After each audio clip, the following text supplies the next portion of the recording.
I'm going to do the overglazing for the White Carrara. So I need, mostly it's going to be a crystallization, so a pure white here and there to create the crystal. But first I'm going to add a little bit more action, a little bathing as we call, on some of those areas, making them a little grayer, a little darker to give it a little more depth. I'm going to use the studio set. And in the studio set, I'm going to put about 20% of the varnish. And what the varnish is going to do is going to make it dry a lot faster. So it's already mixed. I just add a little bit of that. I use actually the one I use for the gilding. You can use matte, you can use satin, doesn't matter. It's just basically this dries fast and it'll make this set just a little bit faster. And the reason is because I'm doing a step that I really don't need a lot of open time. And so I'm going to put a transparent glaze. This is it.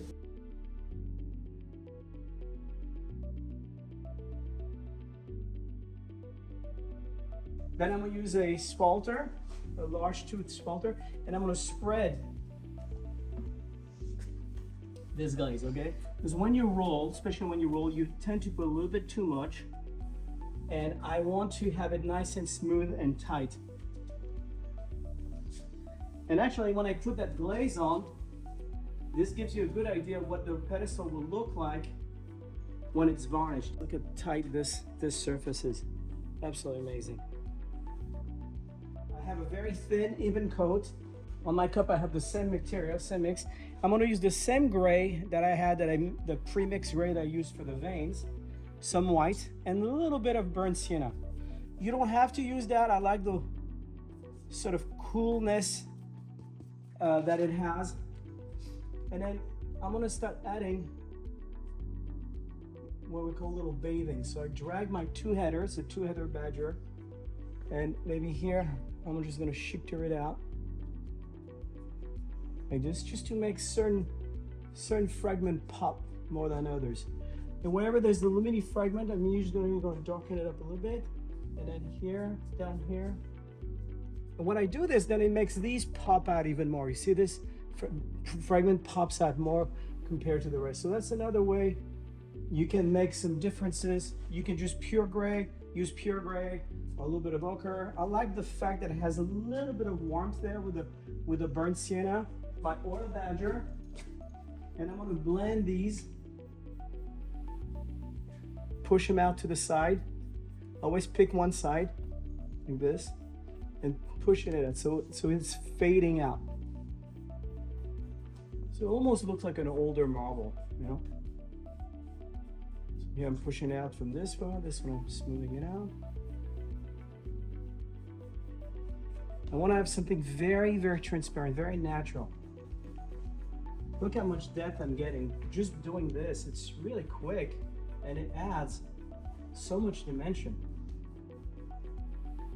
Again, I went a little bit on the warm palette because I thought it was just a bit more interesting, but you could stay blue, gold, or gray. So we do that, we let it dry. So that's why I added the varnish, it will dry very fast. A lot of time, the waterborne glaze, as you stretch them out, they dry really fast and start gumming.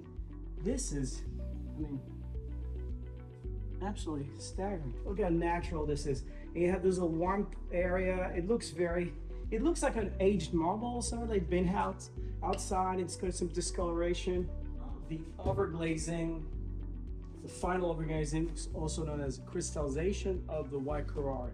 So again, I'm going to use the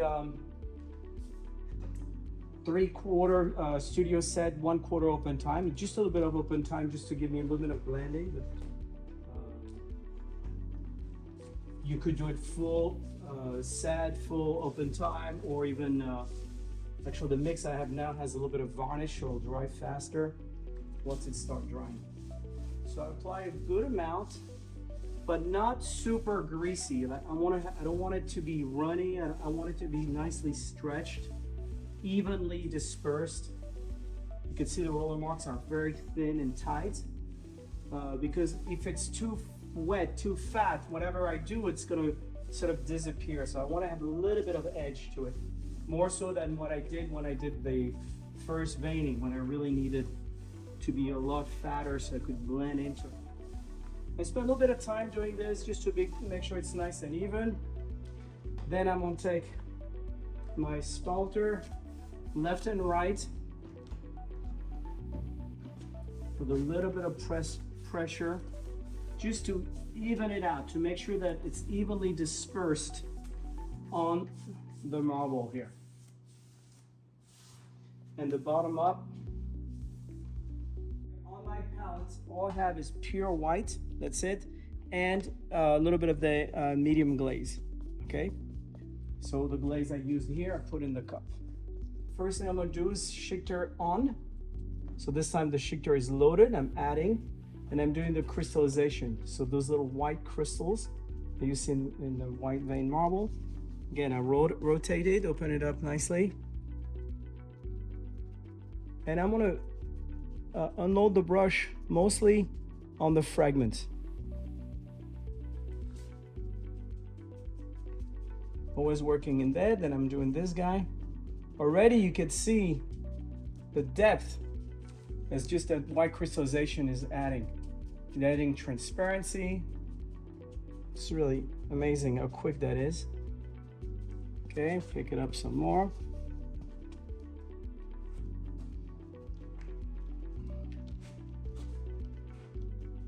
And I'm very deliberate in where I'm doing this. Trying inside the fragments first.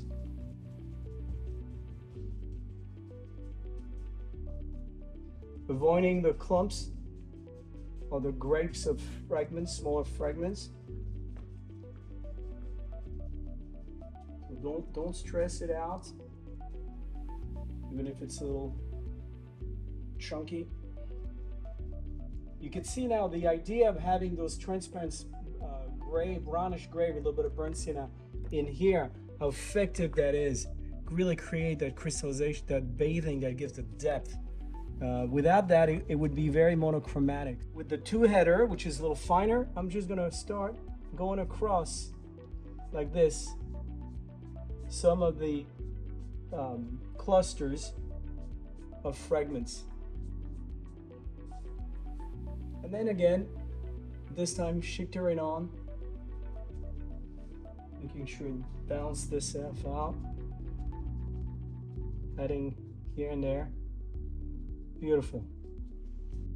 This little bathing across layer, flaming it's actually called, allows you to cut those harder line and make them disappear. I like to use the oil badger with a waterborne system that's a little thick. It works better.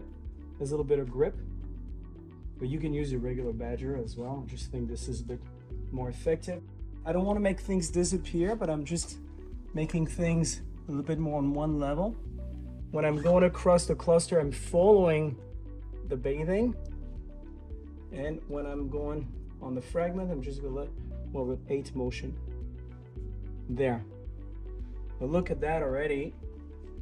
How beautiful this is. I could leave it like this. It's got so much movement and beautiful texture, but I'm gonna work it a bit more. This time again with the 2 header, where I'm just gonna add just another layer of really sharper crystallization, just to achieve that beautiful texture. And if you see certain white marble, you can see very fine, pure white crystals. The calcium carbonate coming up to the edge there. And again, adding just a little bit more depth to the overall work.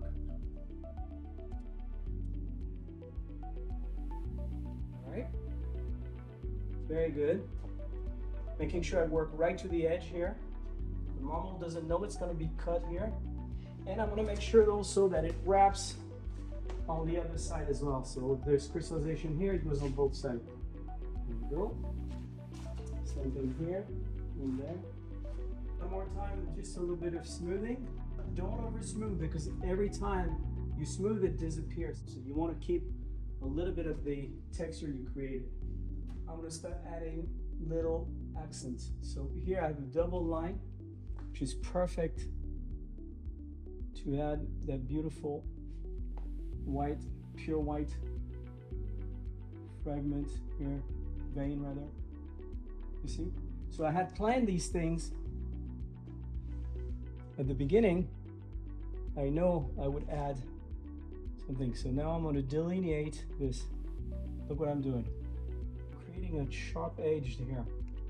So you'll see all this fragment just popped up all of a sudden, but it has to be balanced out. So I'm going to add a little bit, a little smaller fragment here. I'm just following what's underneath. I'm just adding accents to what's existing. I'm not adding things completely out of the blue. I have those work, if you could see here.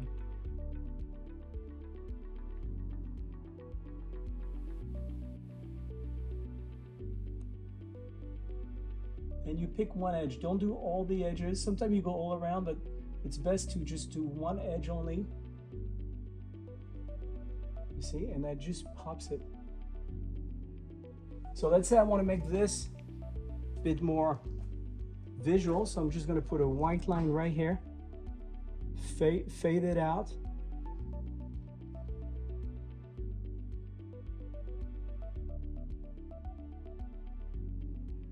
Maybe another one here. And just a bit of a line there. All of a sudden, you see that fragment popped up. Now you don't want everything to pop up, otherwise they don't pop up, you know, they're all on the same level. But you want to pick, say, this one here.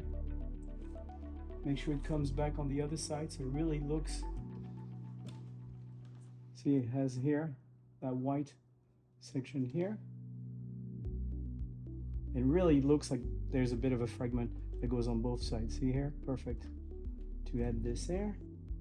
Maybe here to the bottom, so they're not on the same. Again, this one, the bottom. And this is the area where I had it, that beautiful burnt sienna. And so that's helpful because now you can really, you have a multi-level. Yeah, I need something here. So I'm just gonna, just a fat line here and then fade it out. Here I have a nice fragment here. Again. I will smooth these out, but I wait a little bit. I don't do every time.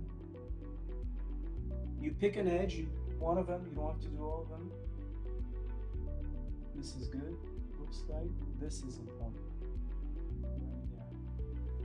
All right, I'm gonna build that little cluster here. So here, 1, 2, 3, 4, 5, and then one that's just feathering. Always feathering towards the white edge. So if I have a white edge here, I bring it to the edge there and bring it out up there.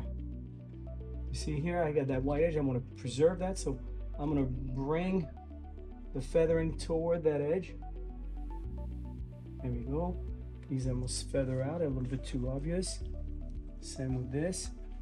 I'm going to add one here and it finishes over there. So it really feels like it's the same fragment going through. That adds a level of realism to your work. Nice. Fragment.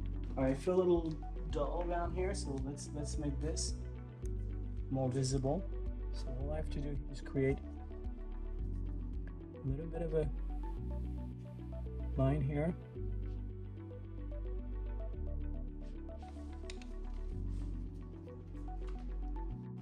This one edge here. And let it fade out. I'm gonna come back with that little two-header and maybe add a little bit of those chiqueteurs. Very sharp, very fine, barely blended.